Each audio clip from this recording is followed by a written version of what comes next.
Hi hello ಎಲ್ರಿಗೂ ನಮಸ್ಕಾರ. Welcome back to our channel Kavita S K vlogs. ಎಲ್ಲರೂ ಹೇಗಿದ್ದೀರಾ? ಚೆನ್ನಾಗಿದ್ದೀರಾ ಅಂತ ಅನ್ಕೋತೀನಿ. ನಾನು ಕೂಡ ಚೆನ್ನಾಗಿದ್ದೀನಿ. ಇವತ್ತಿನ ವಿಡಿಯೋ ಬೆಳಗ್ಗೆಯಿಂದನೇ ಶುರು ಮಾಡಿದೆ.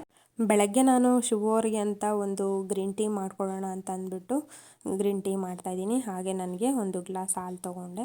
ಅದಾದಮೇಲೆ ಇವತ್ತಿನ ಬ್ರೇಕ್ಫಾಸ್ಟಿಗೆ ರೆಡಿ ಮಾಡ್ಕೊಳ್ಳೋಣ ಅಂತ ಯೋಚನೆ ಮಾಡ್ತಿದ್ದೆ. ಅಷ್ಟರಲ್ಲಿ ನನಗೆ ಉತ್ತರ ಕರ್ನಾಟಕ ಶೈಲಿಯ ಬೆಳ್ಳುಳ್ಳಿ ಖಾರದ ಅನ್ನ ನೆನಪಾಯಿತು. ಸೊ ನಾನು ಯಾಕೆ ಒಂದ್ಸಲ ಟ್ರೈ ಮಾಡಬಾರ್ದು ಅಂದ್ಬಿಟ್ಟು ಹಾಗೆ ಯೂಟ್ಯೂಬಲ್ಲಿ ನೋಡ್ಕೊಳ್ತಾ ಅದಕ್ಕೆ ಏನೆಲ್ಲ ಬೇಕು ಅನ್ನೋದ ರೆಡಿ ಮಾಡಿಕೊಂಡೆ. ಯಾರಾದರೂ ಮನೇಲಿದ್ದರೆ ನನಗೆ ಹೊಸದಾಗಿ ಏನಾದ್ರೂ ಅಡುಗೆ ಮಾಡಲಿಕ್ಕೆ ತುಂಬ ಇಷ್ಟ. ಸೊ ಶಿವರು ಉತ್ತರ ಕರ್ನಾಟಕದವ್ರು ಆಗಿರೋದ್ರಿಂದ ಈ ರೀತಿ ಅವ್ರದ್ದೇ ಆದಂಥ ಒಂದು ಅಡುಗೆಗಳನ್ನ ಮಾಡಿಕೊಟ್ರೆ ಅವರು ತುಂಬ ಖುಷಿಯಿಂದ ತಿಂತಾರೆ ಅಂದ್ಬಿಟ್ಟು ನಾನು ಇವತ್ತು ಬೆಳ್ಳುಳ್ಳಿ ಖಾರದ ಅನ್ನ ಮಾಡ್ತಾಯಿದ್ದೀನಿ. ಮೊದಲನೇದಾಗಿ ನಾನು ಒಂದು ದಪ್ಪ ಗೆಡ್ಡೆವಷ್ಟು ಬೆಳ್ಳುಳ್ಳಿ ತೊಗೊಂಡು ಅದನ್ನು ಸಿಪ್ಪೆ ಎಲ್ಲ ತೆಗೆದು ಚೆನ್ನಾಗಿ ಅದನ್ನು ಕುಟ್ಟಿದ್ದೀನಿ.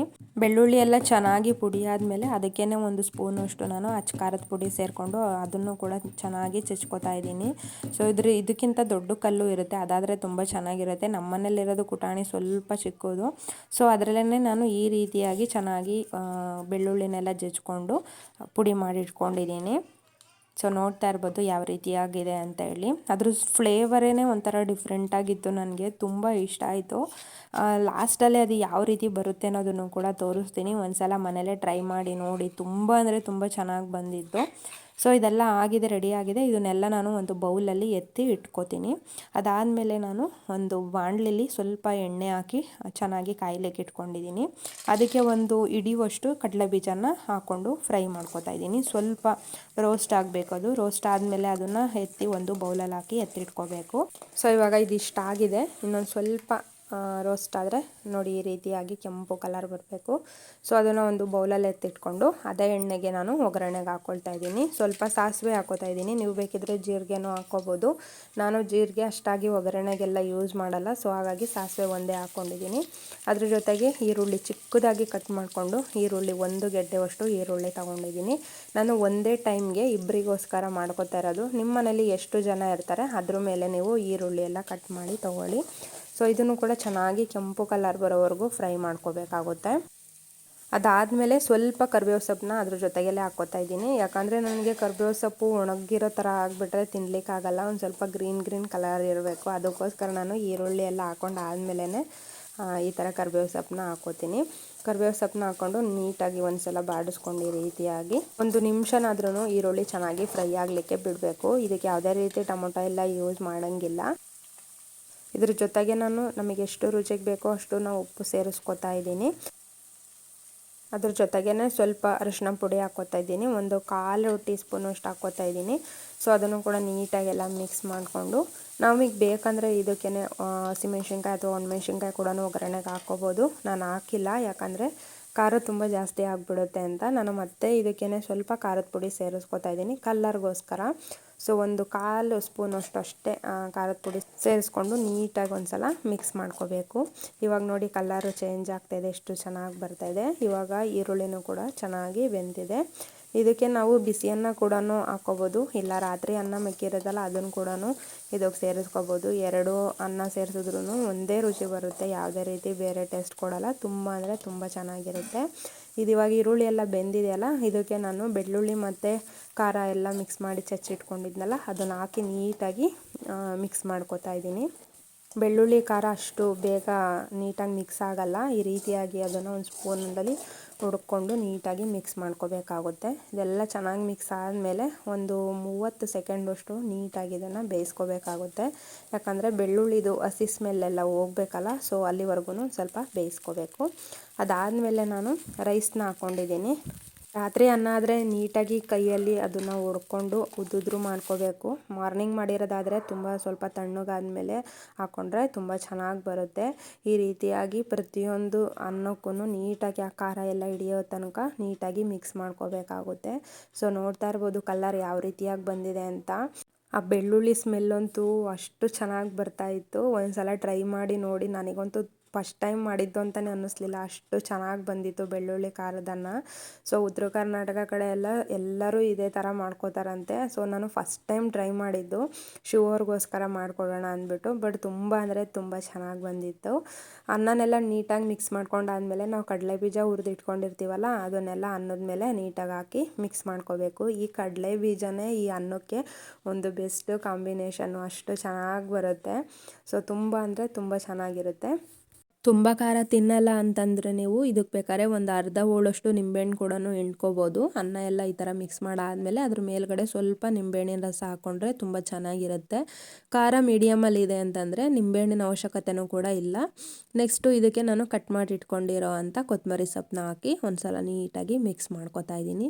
ಸೊ ತುಂಬ ಈಸಿಯಾಗಿ ಮಾಡ್ಕೋಬೋದು. ಕೆಲ್ಸಕ್ಕೆ ಹೋಗೋರಿಗೆಲ್ಲ ತುಂಬ ಅಂದರೆ ತುಂಬ ಈಸಿಯಾಗಿ ಮಾಡುವಂಥ ಇದೊಂದು ಬೆಳಗಿನ ಬ್ರೇಕ್ಫಾಸ್ಟ್ ಅಂತಲೇ ಹೇಳ್ಬೋದು. ಎಷ್ಟು ಸಿಂಪಲ್ ಇಂಗ್ರೀಡಿಯೆಂಟ್ಸಿಂದ ಮಾಡ್ಕೋಬೋದಲ್ವ. ಒಂದ್ಸಲ ಟ್ರೈ ಮಾಡಿ ನೋಡಿ, ಮತ್ತೆ ಮತ್ತೆ ಮಾಡ್ಕೊಂಡು ತಿನ್ನಬೇಕು ಅನಿಸುತ್ತೆ, ಅಷ್ಟು ರುಚಿಯಾಗಿ ಬಂದಿತ್ತು. ಅಷ್ಟಿಲ್ದಲೇ ಉತ್ತರ ಕರ್ನಾಟಕದ ಅಡುಗೆನ ಎಲ್ಲರೂ ಅಷ್ಟು ಇಷ್ಟಪಟ್ಟು ತಿನ್ನಲ್ಲ. ಸೊ ಈ ರೀತಿಯಾಗಿ ರುಚಿಯಾಗಿ ಇದ್ರೆ ಯಾರು ತಾನೇ ಇಷ್ಟಪಡಲ್ಲ. ನೋಡಿ ಫೈನಲ್ ಆಗಿ ಈ ರೀತಿಯಾಗಿ ಬಂದಿದೆ. ನಾನು ಕೂಡ ಬ್ರೇಕ್ಫಾಸ್ಟಿಗೆ ಹಾಕ್ಕೊಂಡೆ, ಶುಗರ್ ಕೂಡ ಹಾಕ್ಕೊಟ್ಟೆ. ಮಧ್ಯಾಹ್ನಕ್ಕೆ ನಾನು ಒಂದು ಸ್ಮೂತಿ ಮಾಡ್ಕೊಳ್ಳೋಣ ಅಂದ್ಬಿಟ್ಟು ಬಾದಾಮಿ, ಗೋಡಂಬಿ ಮತ್ತು ಖರ್ಜೂರ ಎಲ್ಲ ಹಾಕಿ ಒಂದು ಸ್ಮೂತಿ ಮಾಡಿಕೊಂಡು ಇಬ್ಬರೂ ಕೂಡ ಕುಡಿದ್ವಿ. ಈ ಗಿಡದ ಹೆಸ್ರನ್ನ ಕಮೆಂಟ್ ಮಾಡಿ ಅಂತ ಹೇಳಿದ್ದೆ ಅಲ್ವಾ. ನೋಡಿ ಇವಾಗ ಎಷ್ಟು ಚೆನ್ನಾಗಿ ಬಂದಿದೆ ಬೇರೆಲ್ಲ ಅಂತ. ಹಳೆ ಎಲೆಗಳೆಲ್ಲ ಉದುರೋಗಿದೆ, ಹೊಸ ಎಲೆಗಳು ಚಿಗುರು ಬರ್ತಾ ಇದೆ. ಸೊ ತುಂಬ ಚೆನ್ನಾಗಿ ಬರ್ತಾ ಇದೆ ಗಿಡ. ಸೊ ಹಾಗೆ ನಾನು ಸಂಜೆ ಆಯಿತು, ಟೀ ಕೂಡ ಇಟ್ಕೊಂಡಿದ್ದೀನಿ. ಅದ್ರ ಜೊತೆಗೆ ಏನಾದ್ರೂ ಸ್ನ್ಯಾಕ್ಸ್ ಮಾಡು ಅಂದರು, ಮಾಡಲಿಕ್ಕೆ ರೆಡಿ ಮಾಡ್ಕೊಂಡಿದ್ದೀನಿ. ಸೊ ಪಾತ್ರೆಗಳನ್ನೆಲ್ಲ ತೊಳೆದಿಟ್ಟಿದ್ದೀನಿ, ಸ್ವಲ್ಪ ಜೋಡಿಸ್ಕೋಬೇಕು. ಈ ಕಡೆ ಇರೋ ಪಾತ್ರೆಗಳನ್ನೆಲ್ಲ ಸ್ವಲ್ಪ ಎತ್ತಿ ತುಂಬಿಟ್ಬಿಡ್ಬೇಕು, ಸುಮ್ಮನೆ ಹೆವಿ ಆಗೋಯ್ತು ಪಾತ್ರೆ ಎಲ್ಲ. ಸ್ನ್ಯಾಕ್ಸಿಗೆ ನಾನು ಪುರಿ ಒಗ್ಗರಣೆ ಮಾಡ್ಕೊಳ್ಳೋಣ ಅಂದ್ಬಿಟ್ಟು ಈರುಳ್ಳಿ, ಒಂದು ಟೊಮೊಟೊ, ಕೊತ್ತಂಬರಿ ಸೊಪ್ಪು, ಹಸಿಮೆಣ್ಸಿನ್ಕಾಯಿ ಕಟ್ ಮಾಡಿ ಇಟ್ಕೊಂಡಿದ್ದೀನಿ. ಹಾಗೆ ಕ್ಯಾರೆಟ್ ಕೂಡ ತೊಗೊಂಡಿದ್ದೀನಿ. ಒಂದು ಬಾಣಲಿಲಿ ಕಡಲೆ ಬೀಜ ಹಾಕ್ಬಿಟ್ಟು ಮೊದಲು ಅದನ್ನು ಚೆನ್ನಾಗಿ ರೋಸ್ಟ್ ಮಾಡಿಕೊಂಡು ಎತ್ತಿಟ್ಕೊತೀನಿ ಒಂದು ಬೌಲಲ್ಲಿ. ಸೊ ಕೆಂಪುಗಾಗೋವರೆಗೂ ಅದನ್ನು ಚೆನ್ನಾಗಿ ಸ್ವಲ್ಪ ರೋಸ್ಟ್ ಮಾಡ್ಕೋಬೇಕಾಗುತ್ತೆ. ಸೊ ಮೇಯ್ನು ಕಡಲೆಪುರಿಗೆ ನಾವು ಒಗ್ಗರಣೆ ಹಾಕ್ಕೊಳ್ಳೋದಾದರೆ ಇದೇ ಮೇಯ್ನ್ ಇಂಗ್ರೀಡಿಯೆಂಟ್ಸ್ ಅಂತಲೇ ಹೇಳ್ಬೋದು. ಕಡಲೆ ಬೀಜ ತುಂಬ ಅಂದರೆ ತುಂಬ ಸಿಂಪಲ್ಲಾಗಿರುತ್ತೆ ಸಂಜೆ ಟೈಮ್ ತಿನ್ಲಿಕ್ಕಂತೂ. ಸೊ ಅದೇ ಎಣ್ಣೆಗೆ ನಾನು ಸ್ವಲ್ಪ ಸಾಸಿವೆ ಹಾಕ್ಕೊಳ್ತಾ ಇದ್ದೀನಿ. ನೀವು ಬೇಕಾದರೆ ಜೀರಿಗೆನೂ ಸೇರಿಸ್ಕೋಬೋದು, ಇಲ್ಲ ಬೆಳ್ಳುಳ್ಳಿನೂ ಕೂಡ ಚಚ್ಚಿ ಸೇರಿಸ್ಕೋಬೋದು. ಇವತ್ತು ಬ್ರೇಕ್ಫಾಸ್ಟಿಗೆ ಬೆಳ್ಳುಳ್ಳಿ ಖಾರದ ಅನ್ನನೇ ಆಗಿರೋದ್ರಿಂದ ತುಂಬ ಬೆಳ್ಳುಳ್ಳಿ ಹಾಕ್ಲಿಕ್ಕೂ ಭಯ ಆಗುತ್ತೆ, 400 ರೂಪಾಯಿ kg.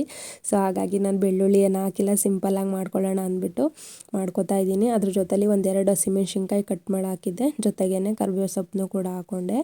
ಅದಕ್ಕೇ ಒಂದು ಈರುಳ್ಳಿನ ಕಟ್ ಮಾಡಿಬಿಟ್ಟು ಹಾಕ್ಕೊಳ್ತಾ ಇದ್ದೀನಿ.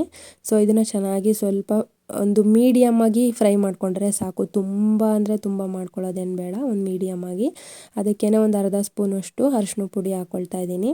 ಎಲ್ಲದನ್ನು ನೀಟಾಗಿ ಮಿಕ್ಸ್ ಮಾಡಿಕೊಂಡು ಅದಕ್ಕೆ ಪುರಿಗೆ ಎಷ್ಟು ಬೇಕೋ ಅಷ್ಟು ಅರಿಶಿನ ಪುಡಿ ನಾವು ಸೇರಿಸ್ಕೋಬೇಕಾಗುತ್ತೆ. ಇಲ್ಲಾಂದರೆ ಒಂದೊಂದು ಕಡಲೆಪುರಿ ವೈಟ್ಗೇನೆ ಇರುತ್ತೆ, ಒಂದೊಂದು ಎಲ್ಲೋ ಕಲರ್ ಬಂದುಬಿಡುತ್ತೆ, ಅಷ್ಟು ಚೆನ್ನಾಗಿ ಬರಲ್ಲ.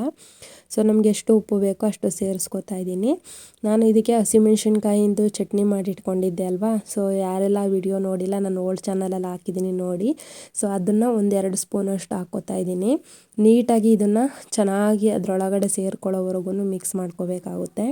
ನಮ್ಮ ಕಡೆ ಎಲ್ಲ ಚುರುಮುರಿಗೆ ಇದೇ ಥರ ಖಾರ ಮಾಡಿ ಇಟ್ಕೊಳ್ಳೋದು. ಸೊ ನಾವು ಒಂದು ರೌಂಡ್ ಶೇಪಲ್ಲಿರೋ ಒಂದು ಪಾತ್ರೆಯಲ್ಲಿ ಹಾಕಿ ಖಾರ ಹಾಕ್ಬಿಟ್ಟು ಅದಕ್ಕೆ ಹಸಿ ಈರುಳ್ಳಿ, ಟೊಮೊಟೊ ಎಲ್ಲ ಹಾಕಿ ನೀಟಾಗಿ ಅದನ್ನು ಒಂದು 2-3 ಸಲ ರೌಂಡಕ್ಕೆ ಚೆನ್ನಾಗಿ ಕಲಿಸ್ಬಿಟ್ಟು ಆಮೇಲೆ ತಿಂತೀವಿ, ಅದು ತುಂಬ ಚೆನ್ನಾಗಿರುತ್ತೆ. ಬಟ್ ಶಿವರ್ ಸೈಡಲ್ಲೆಲ್ಲ ಈ ರೀತಿಯಾಗಿ ಒಗ್ಗರಣೆ ಹಾಕ್ಕೊಟ್ರೇ ಅವ್ರಿಗೆ ತಿನ್ನಲಿಕ್ಕೆ ಇಷ್ಟ ಆಗೋದು. ಸೊ ಹಾಗಾಗಿ ನಾನು ಈ ರೀತಿ ಮಾಡ್ತಾಯಿದ್ದೀನಿ. ಖಾರನೆಲ್ಲ ನೀಟಾಗಿ ಈ ರೀತಿಯಾಗಿ ಮಿಕ್ಸ್ ಮಾಡ್ಕೋಬೇಕು. ಒಂದು ನಿಮಿಷದವರೆಗೂ ಚೆನ್ನಾಗಿ ಅದು ಬೇಯಬೇಕಾಗುತ್ತೆ, ಅದು ಹಸಿ ಸ್ಮೆಲ್ ಹೋಗ್ಬೇಕಲ್ಲ. ಸೊ ಅಲ್ಲಿವರೆಗೂ ಅದಾದಮೇಲೆ ಪುರಿನೆಲ್ಲ ಕ್ಲೀನ್ ಮಾಡಿ ಇಟ್ಕೊಂಡಿದ್ದೆ. ನಮ್ಮ ಕಡೆ ಪುರಿ ಅಂತೀವಿ, ಕೆಲವರು ಮಂಡಕ್ಕಿ ಅಂತಾರೆ, ನಾವು ಜಾಸ್ತಿ ಪುರಿ ಅಂತಲೇ ಅಂತೀವಿ. ಸೊ 1-1.5 ಲೀಟ್ರಷ್ಟು ಮಂಡಕ್ಕಿನ ನಾನು ಇದರೊಳಗಡೆ ಸೇರಿಸ್ಕೊತಾ ಇದ್ದೀನಿ. ಇದನ್ನೆಲ್ಲ ನೀಟಾಗಿ ಮಿಕ್ಸ್ ಮಾಡ್ಕೋಬೇಕು. ಮಿಕ್ಸ್ ಮಾಡ್ಕೋಬೇಕಾದ್ರೆ ಯಾವುದೇ ರೀತಿ ಜೋರಾಗಿ ಗ್ಯಾಸ್ ಉರಿ ಇಟ್ಕೊಂಡು ಮಾಡ್ಕೋಬಾರ್ದು, ಕಡಿಮೆ ಉರಿಲೇ ಇದನ್ನು ನೀಟಾಗಿ ಮಿಕ್ಸ್ ಮಾಡ್ಕೋಬೇಕು. ಇಲ್ಲಾಂದರೆ ತಳ ಹಿಡಿದ್ಬಿಟ್ಟು ಎಲ್ಲ ಬ್ಲ್ಯಾಕ್ ಕಲರ್ ಆಗಿಬಿಡುತ್ತೆ. ಸೊ ಹಾಗಾಗಿ ಕಡಿಮೆ ಉರಿಲೇ ಇದನ್ನು ಮಿಕ್ಸ್ ಮಾಡ್ಕೋತಾ ಇರಬೇಕು. ಆಫ್ ಮಾಡಿಬಿಟ್ರೆ ಮಂಡಕ್ಕಿ ಎಲ್ಲ ಮೆತ್ತಗಾಗಿ ಹೋಗ್ಬಿಡುತ್ತೆ. ಸೊ ಹಾಗಾಗಿ ಆಫ್ ಕೂಡ ಮಾಡಬಾರ್ದು, ಕಡಿಮೆ ಉರಿಲೇ ನೀಟಾಗಿ ಈ ರೀತಿಯಾಗಿ ಮಿಕ್ಸ್ ಮಾಡ್ಕೋಬೇಕು. ನೋಡ್ತಾ ಇರ್ಬೋದು ಕಲರ್ ಕೂಡ ಚೇಂಜ್ ಆಗಿದೆ. ಇದಕ್ಕೆ ನಾನು ಕಡಲೆಬೀಜ ಹುರಿದು ಇಟ್ಕೊಂಡಿದ್ನಲ್ಲ ಅದನ್ನು ಸೇರಿಸ್ಕೊಂಡು ಇದನ್ನು ಕೂಡ ನೀಟಾಗಿ ಮಿಕ್ಸ್ ಮಾಡ್ಕೊತೀನಿ. ಅದಕ್ಕೇ ನಾನು ಒಂದು ಅರ್ಧ ಈರುಳ್ಳಿ, ಒಂದು ಅರ್ಧ ಹೋಳಷ್ಟು ಟೊಮೊಟೊ, ಸ್ವಲ್ಪ ಕೊತ್ತಂಬರಿ ಹಾಕಿ ನೀಟಾಗಿ ಮಿಕ್ಸ್ ಮಾಡ್ಕೊತಾ ಇದ್ದೀನಿ. ಮೊದಲೇ ಹಾಕ್ಬಿಟ್ರೆ ಮಂಡಕ್ಕಿ ಎಲ್ಲ ಮೆತ್ತಗಾಗ್ಬಿಡುತ್ತೆ. ಸೊ ಹಾಗಾಗಿ ನಾನು ಲೇಟಾಗಿ ಹಾಕೋತಾ ಇದ್ದೀನಿ. ಪುರಿ ಎಲ್ಲ ಸ್ವಲ್ಪ ಚೆನ್ನಾಗಿ ಗರಮ್ ಆದಮೇಲೆ ಇದನ್ನು ಸೇರಿಸ್ಕೊಂಡ್ರೆ ಪುರಿ ಮೆತ್ತಗಾಗಲ್ಲ. ಇಲ್ಲ ಅಂತಂದರೆ ಟೊಮೊಟೊ ಅಲ್ಲಿ ನೀರಿನ ಅಂಶ ಇರೋದ್ರಿಂದ ಪುರಿ ಎಲ್ಲ ಮೆತ್ತಗಾಗ್ಬಿಡುತ್ತೆ. ಅದಕ್ಕೇ ನಾನು ಒಂದು ಕ್ಯಾರೆಟ್ ತುರಿದು ಇಟ್ಕೊಂಡಿದ್ನಲ್ಲ ಅದನ್ನು ಕೂಡ ಸೇರಿಸ್ತಾ ಇದ್ದೀನಿ. ನೀಟಾಗಿ ಇದನ್ನೆಲ್ಲದನ್ನು ಮಿಕ್ಸ್ ಮಾಡಿಕೊಂಡ್ರೆ ಮಂಡಕ್ಕಿ ಒಗ್ಗರಣೆ ರೆಡಿ. ಈವ್ನಿಂಗ್ ಟೈಮಲ್ಲಿ ತಿನ್ನಲಿಕ್ಕೆ ತುಂಬ ಚೆನ್ನಾಗಿರುತ್ತೆ ಇದು. ಸೊ ನನಗಂತೂ ತುಂಬ ಇಷ್ಟ. ಇದಕ್ಕಿಂತ ಚಿರುಮುರಿ ಅಂದರೆ ಇನ್ನೂ ತುಂಬ ಇಷ್ಟ. ಅದಕ್ಕೆ ಒಗ್ಗರಣೆ ಹಾಕೋಂಗಿಲ್ಲ, ಇದಕ್ಕೆ ಒಗ್ಗರಣೆ ಹಾಕೋದಷ್ಟೇ. ಸೊ ನೋಡ್ತಾ ಇರ್ಬೋದು ಕಲರ್ ಯಾವ ರೀತಿಯಾಗಿ ಬಂದಿದೆ ಅಂತ. ಸೊ ತುಂಬ ಚೆನ್ನಾಗಿರುತ್ತೆ, ಒಂದ್ಸಲ ಟ್ರೈ ಮಾಡಿ. ಇವತ್ತಿನ ವಿಡಿಯೋದಲ್ಲಿ 2 ರೆಸಿಪಿ ತೋರಿಸಿದ್ದೀನಿ. 2 ರೆಸಿಪಿಲಿ ಯಾವ ರೆಸಿಪಿ ಚೆನ್ನಾಗಿದೆ ಅಂತ ನನಗೆ ಕಮೆಂಟ್ ಮಾಡಿ. ಸೊ ಹಾಗೆ ಟ್ರೈ ಮಾಡಿ ಹೇಗಿತ್ತು ಅನ್ನೋದನ್ನು ಕೂಡ ನನಗೆ ಕಮೆಂಟ್ ಮಾಡಿ ತಿಳಿಸಿ. ಸ್ನ್ಯಾಕ್ಸ್ ಕೂಡ ರೆಡಿ ಆಯಿತು.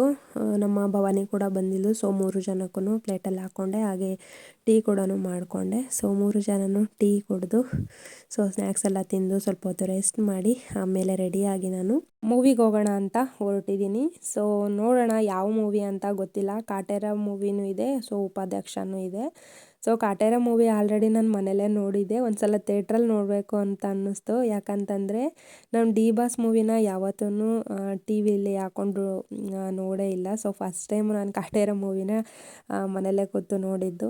ಸೊ ಹಾಗಾಗಿ ಒಂದು ಸಲ ಥಿಯೇಟ್ರಲ್ಲಿ ನೋಡೋಣ ಅಂತ ಅಂದ್ಕೊಂಡ್ವಿ. ನೋಡೋಣ ಯಾವ ಮೂವಿ ಇದೆ, ಆ ಮೂವಿಗೆ ಹೋದ್ರೆ ಆಯಿತು ಅಂದ್ಬಿಟ್ಟು ಸೊ ಇವಾಗ ಮನೆಯಿಂದ ಹೊರಟ್ವಿ. ಇದು 2ನೇ ಸಲ ಹೋಗ್ತಾ ಇರೋದು.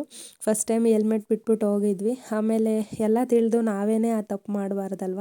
ಸೊ ಹಾಗಾಗಿ ಮತ್ತೆ ವಾಪಸ್ ಬಂದು ಹೆಲ್ಮೆಟ್ ತೊಗೊಂಡು ಇವಾಗ ಹೊರಟಿದ್ದೀವಿ. ತುಂಬ ಅಂದರೆ ತುಂಬ ಟ್ರಾಫಿಕ್ ಇತ್ತು. ಸೊ ನಾವು 7:30 ಶೋಗೆ ಹೊರಟಿದ್ದು. ಸೊ ನೋಡೋಣ ಎಷ್ಟೊತ್ತಿಗಿದೆ ಅನ್ನೋದು ಇನ್ನೂ ಗೊತ್ತಿಲ್ಲ. ಅಲ್ಲಿಗೆ ಹೋದ್ಮೇಲೆ ಟಿಕೆಟ್ ಕನ್ಫರ್ಮ್ ಮಾಡ್ಕೋಬೇಕು. GT ಮಾಲ್ಗೆ ಹೋಗೋಣ ಅಂದ್ಬಿಟ್ಟು ಹೊರಟಿದ್ದೀವಿ. ಸೊ ಯಾವುದಿಲ್ಲ ಅಂತಂದ್ರೂ ಹೆಲ್ಮೆಟ್ ಇಲ್ದಲೆ ಮತ್ತು ಯಾವುದೇ ಕಾರಣಕ್ಕೂ 2 ವೀಲರಲ್ಲಿ ಹೋಗಲೇಬಾರ್ದು. ಸೊ ಇದು ನಮ್ಮ ಸೇಫ್ಟಿಗೋಸ್ಕರನೇ ಅಲ್ವಾ ಅವರು ಹೇಳೋದು. ಸ್ವಲ್ಪ ಹೊತ್ತಲ್ಲೇ GT ಮಾಲಿಗೆ ರೀಚ್ ಆದ್ವಿ. ಏನೋ ಸಿಂಗಿಂಗ್ ಪ್ರೋಗ್ರಾಮ್ ಇತ್ತು ಅನಿಸುತ್ತೆ. ಸೊ ಸಾಂಗ್ ಹೇಳ್ತಾ ಇದ್ರು. ಸೊ ಯಾರೇ ನೀನು ರೋಜಾ ಹೂವೆ ಆ ಸಾಂಗು ಒಂದು ಸಣ್ಣ ಹುಡುಗ ಹೇಳ್ತಾ ಇತ್ತು. ಸೊ ನಾನು ಅದು ಕಾಪಿರೈಟ್ ಏನೋ ಬರ್ಬೋದು ಅಂದ್ಬಿಟ್ಟು ನಾನು ಹಾಗೆ ಮ್ಯೂಟ್ ಮಾಡಿಬಿಟ್ಟಿದ್ದೀನಿ. ಸೊ ಅಲ್ಲಿಂದ ಮೂವಿಗೆ ಟೈಮ್ ಆಗುತ್ತೆ ಅಂತ ಹೊರಟ್ವಿ. ಸೊ ನೋಡೋಣ ಯಾವ ಮೂವಿಗೆ ಹೋಗೋಣ ಅಂತ ಯೋಚನೆ ಮಾಡ್ತಾಯಿದ್ವಿ. ಸ್ವಲ್ಪ ಹೊತ್ತಲ್ಲೇ ಉಪಾಧ್ಯಕ್ಷ ನೋಡೋಣ. ಯಾಕಂದರೆ ಬೆಳೆದಿರೋರನ್ನೇ ಬೆಳೆಸೋದಕ್ಕಿಂತ ಬೆಳೀತಾ ಇರೋರನ್ನ ಬೆಳೆಸೋದು ಸೊ ಒಳ್ಳೇದು ಅನ್ನಿಸ್ತು. ಸೊ ಹಾಗಾಗಿ ಒಂದ್ಸಲ ಅವ್ರ ಮೂವಿನೂ ನೋಡೋಣ. ಫಸ್ಟ್ ಟೈಮ್ ಚಿಕ್ಕಣ್ಣ ಅವರು ಇರೋ ಹಾಗೆ ಆ್ಯಕ್ಟ್ ಮಾಡಿರೋದಲ್ವ. ಸೊ ನೋಡೋಣ ಹೇಗಿರುತ್ತೆ ಅಂತ ಅಂದ್ಬಿಟ್ಟು ಉಪಾಧ್ಯಕ್ಷ ಮೂವಿಗೆ ಟಿಕೆಟ್ ತೊಗೊಂಡು ಸೊ ಇನ್ನೂ ಶೋ ಸ್ಟಾರ್ಟ್ ಆಗಿರಲಿಲ್ಲ. ಸೊ ಸ್ವಲ್ಪ ಹೊತ್ತು ವೆಯ್ಟ್ ಮಾಡಿದ್ವಿ. ಸ್ವಲ್ಪ ಹೊತ್ತಲ್ಲೇ ಶುರುವಾಯಿತು ಮೂವಿ. ಸೊ ಚಿಕ್ಕಣ್ಣ ಅವರ ಎಂಟ್ರಿ ಅಂತೂ ಸೂಪರ್ವಾಗಿತ್ತು. ನಮಗಂತೂ ಹೊಟ್ಟೆ ತುಂಬ ನಗ್ತೀವಿ ಅಂತೀವಲ್ಲ, ಸೊ ಆ ರೀತಿಯಾಗಿ ₹1 ದುಡ್ಡಿಗೆ ಮೋಸ ಇಲ್ಲ. ಅಷ್ಟು ಚೆನ್ನಾಗಿ ನಗ್ಬೋದು. ಫುಲ್ಲು ಎಂಟರ್ಟೈನ್ಮೆಂಟ್ ಆಗಿದೆ. ಸೊ ಹಾಗೆ ಸ್ವಲ್ಪ ಸೆಂಟಿಮೆಂಟ್ ಕೂಡ ಇದೆ. ಸೂಪರಾಗಿದೆ. ನೆಕ್ಸ್ಟ್ ಲೆವೆಲ್ ಕಾಮಿಡಿ ಅಂತಲೇ ಹೇಳ್ಬೋದು. ಚಿಕ್ಕಣ್ಣ ಅವರು ಅರೆಸ್ಟ್ ಆಗಿಬಿಡ್ತಾರೆ. ಆವಾಗ ಶರಣ್ ಸರ್ ಅವ್ರದ್ದು ಎಂಟ್ರಿ ಇರುತ್ತೆ. ಸೂಪರ್ವಾಗಿರುತ್ತೆ. ನನಗಂತೂ ಗಿರ್ಜಬೇಕು ಅನ್ನಿಸ್ತಿತ್ತು, ಅಷ್ಟು ಚೆನ್ನಾಗಿ ಕಾಮಿಡಿ.